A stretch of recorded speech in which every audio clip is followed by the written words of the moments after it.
ঈদ মোবারক তোমাদের সবাইকে।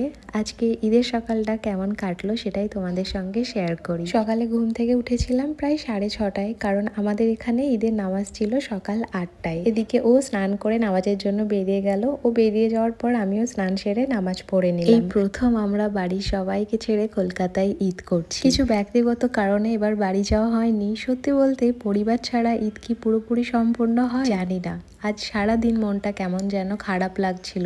ঈদের সেই অনুভূতিটাই যেন ঠিকমতো আসছিল না। আমার যেমন মন খারাপ ছিল ওরও তেমনই ছিল। ও বলছিল জীবনে এই প্রথম বাড়ির মানুষদের ছাড়া অন্য জায়গায় অন্য পরিবেশে ঈদের নামাজ পড়লাম। কিন্তু জীবন তো এমনই, কখনো কখনো মনকে শক্ত করেই এগিয়ে যেতে হয়। এরই মধ্যে মার সঙ্গে আমার শাশুড়ির সঙ্গে ফোনে কথা হয়ে ঈদ মোবারক জানানো হয়েছিল। যাকগে, নামাজ শেষে আমি সিমুইটা বানিয়ে নিলাম আর ওরও আসার সময় হয়ে গেছে। আমার যে সিমুই খেতে কি ভালো লাগে। এরই মধ্যে ও নামাজ পড়ে ফিরে এসেছে। আজকের ঈদের দিনটা তোমাদের কেমন কাটলো কমেন্ট করে জানিও। আজ এখানেই শেষ, বাই।